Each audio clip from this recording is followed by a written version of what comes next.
I put $740,000 into my husband's restaurant, and he didn't save me a seat at the opening night. Not a text. Not a call. Not even a, hey, we're doing a soft launch next week. Nothing. I found out the way you find out about things you were never supposed to know, through someone else. My college roommate, Paige, sent me a photo at 11:30 on a Friday night. It was a picture of the dining room, all lit up with those Edison bulbs my husband had picked out, the ones I'd driven 40 minutes to a lighting warehouse in New Jersey to look at in person because he said he trusted my eye more than his. The tables were full. There was a ribbon somewhere in there, already cut, and in the corner of the frame I could see my husband. I'll call him my husband, because that's what he still was at the time, laughing with his hand on someone's shoulder, looking like a man who had everything exactly the way he wanted it. Paige had written under it, "Isn't this Connor's place? Looks amazing. Were you there?" I set my phone face down on the kitchen counter. I was home. I was in the kitchen of the house we owned together, in the house I had bought with the money I made before I ever met him, wearing socks with a hole in the left toe because I'd been meaning to throw them out for 2 weeks and kept forgetting. I had a mug of chamomile tea that had gone cold, and somewhere across the Hudson, my husband was accepting congratulations at the grand opening of the restaurant I had funded, the restaurant that existed because of a check I had written, and I had not been invited. Let me back up, because you need to understand how we got there.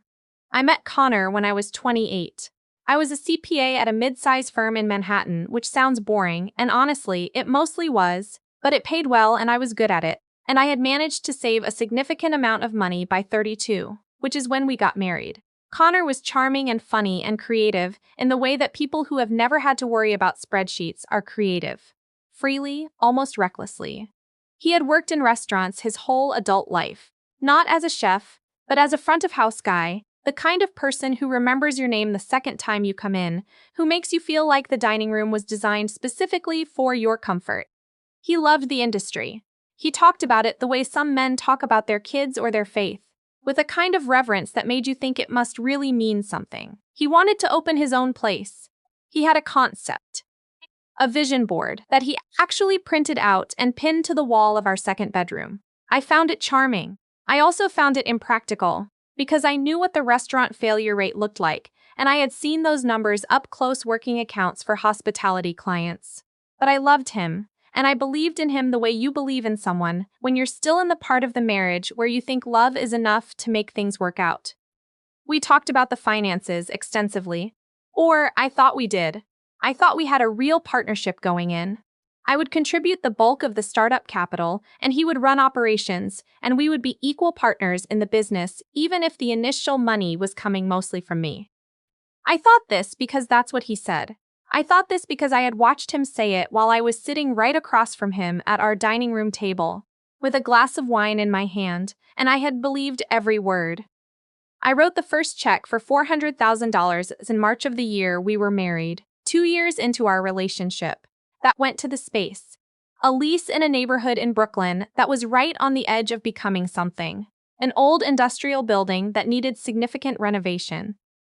I was nervous about the location, but Connor said the bones were right, and the rent was good, and the neighborhood was trending. He wasn't wrong about the neighborhood, as it turned out. He was wrong about a lot of other things. Over the following 18 months, I put in another $340,000.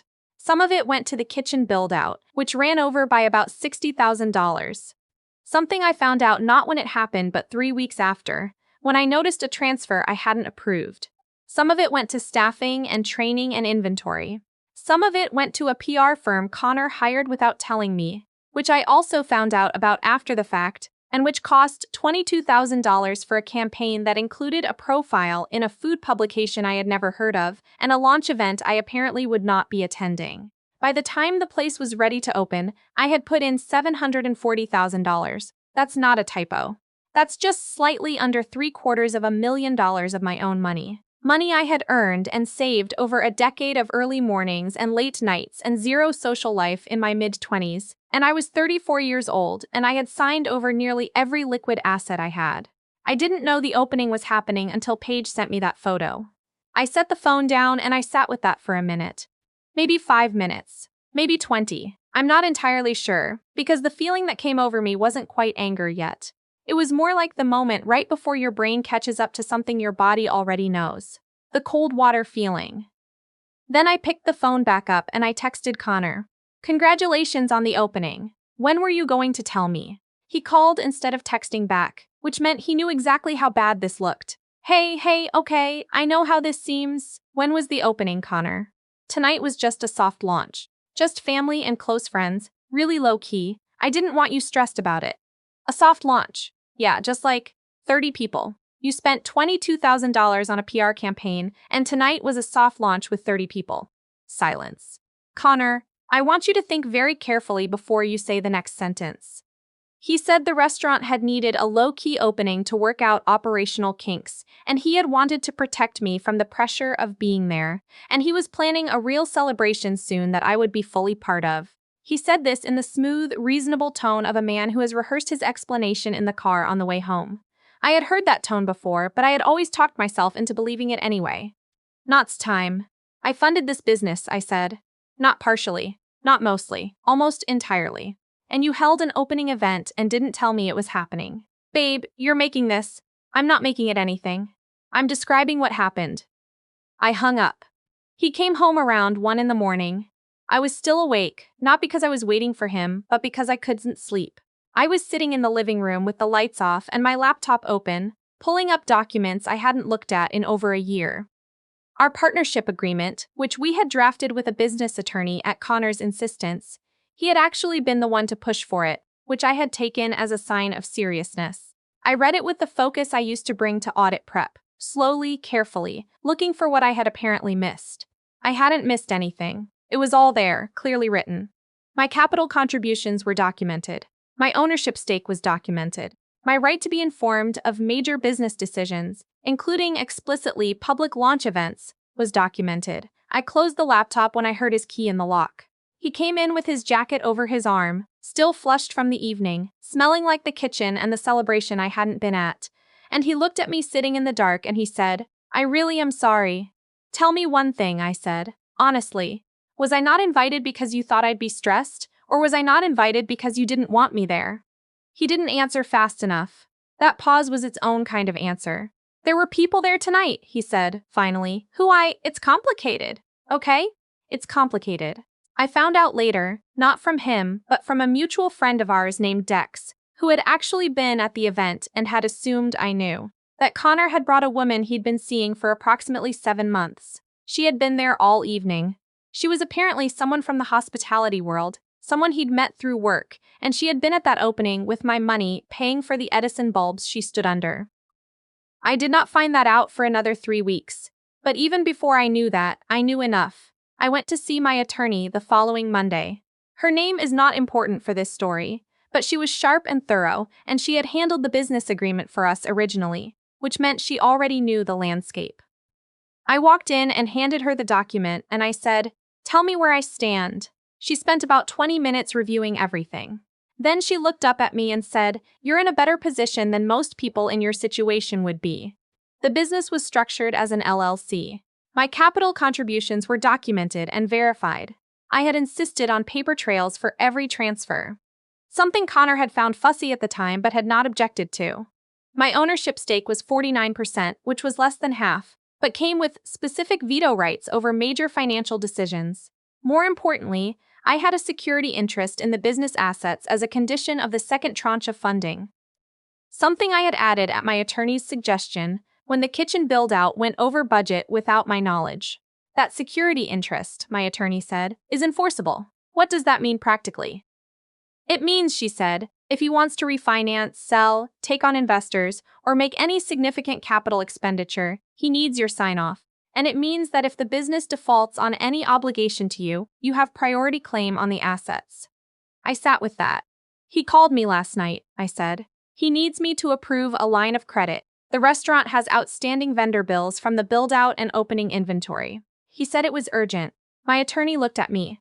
She didn't say anything because she didn't need to. I went home that afternoon and I called Connor back. I've been thinking about the line of credit, I said. Oh, thank God, he exhaled. Yeah, we really need to move on it this week, the suppliers are. I'm going to need the full financial statements from the last 60 days. Every account, every outstanding payable, And I'm going to need the guest list from the opening. Silence again. The guest list, he repeated. You heard me. Why would you need? Connor, I have a security interest in this business. I have a legal right to review the financial records before I approve any new debt instrument. That's not me being difficult. That's the agreement we signed. If you want me to approve the line of credit, I need the documents I'm entitled to review. He said he'd get them to me. It took 4 days and 2 reminder texts. The financials were not great. The restaurant had opened with more outstanding payables than I had known about.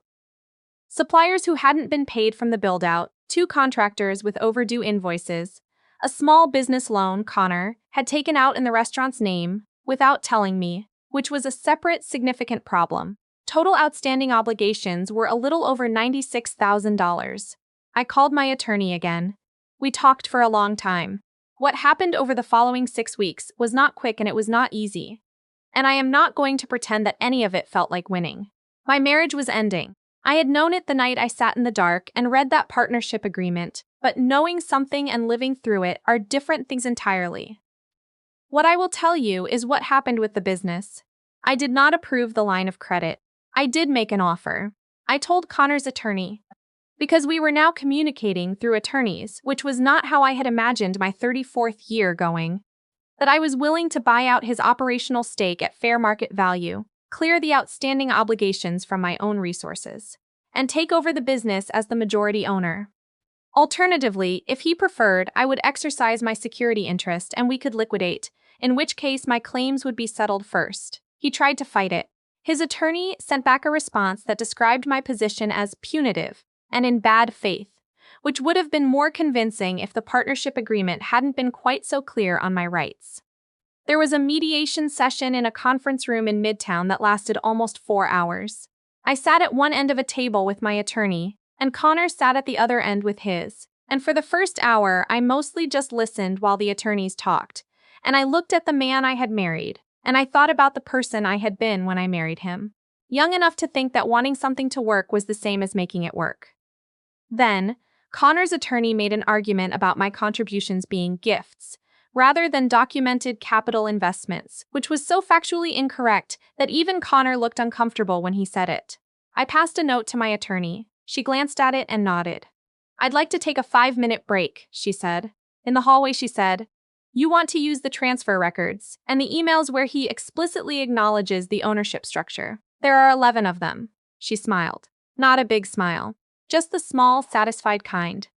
Give me 5 minutes. When we went back in, the tone of the room changed. Connor's attorney asked for a short recess. Connor and I ended up in the hallway at the same time, which neither of us had planned. We stood about 6 feet apart. He looked tired. I probably did too. You could have just talked to me, he said. When you found out about the opening, you could have come to me. I did come to you, I said. You told me it was complicated. He looked at the floor. I know. I spent 7 years building the money I put into that restaurant, Connor. I did that before I met you. I did it while we were together. I was careful with it because I knew what it meant to not have it. And you spent it. Not just the money, you spent the trust, and then you didn't even tell me the lights were on. He didn't have anything to say to that. The mediation ended with an agreement. Connor retained his operational role and kept his equity, but my ownership stake was restructured to 51%, formally majority. The outstanding business obligations, the vendor bills, the contractors, the undisclosed loan, were carved into a repayment schedule against his future distributions. And there was a clause in the agreement that required his written acknowledgement of my right to be informed of and present at any future public business events, openings, press engagements, or investor meetings. It was put in writing, signed, notarized. I'm telling you that last part not to be petty, although I will admit there was something satisfying about it. Connor and I finalized our divorce 9 months later. It was not friendly, but it was not ugly either, which is about the best you can hope for. We split the assets according to what each of us had brought in and contributed, which, given the documentation I had, was fairly clear-cut. I kept my majority stake in the restaurant. He retained his operational equity and his role. It was a strange arrangement, and some people asked me why I didn't just walk away entirely. Here's the answer. I didn't walk away because I hadn't done anything wrong. I had made a business decision. A good one, as it turned out. The restaurant found its footing in its second year, got written up in 2 publications I had actually heard of, and turned its first real profit 14 months after opening. That profit was distributed according to ownership stake. My check came in the mail on a Tuesday. I looked at it for a long time before I deposited it. Not because I was emotional about it, or not only because of that. Partly because it was real money, and real money always deserves a minute of your attention. Partly because it represented something I needed to see clearly. I had built something. Not my husband, not my ex-husband, me. With my 10 years of careful saving and my insistence on paper trails and my willingness to sit in a mediation room in Midtown for 4 hours and hold my ground.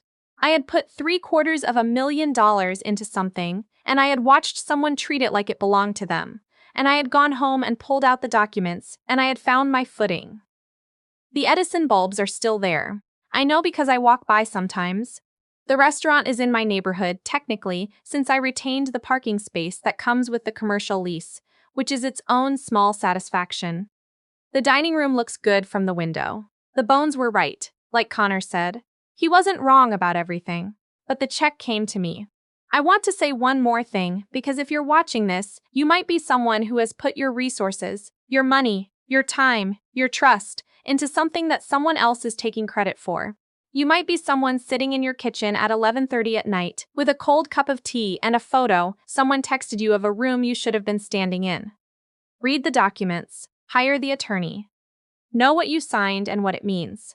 Because the thing about being careful, about being the person who kept the records and read the fine print and asked the questions that felt annoying to ask, is that when the moment comes where it matters, and that moment will come, you will have exactly what you need. I smiled when I deposited that check. It took me a minute to figure out why, and then I realized it was the same smile I had in that conference room when my attorney said, "Give me 5 minutes." Not triumph, exactly. Just the very quiet, very private satisfaction of a person who knew what she had built, and nobody was ever going to take that from me again.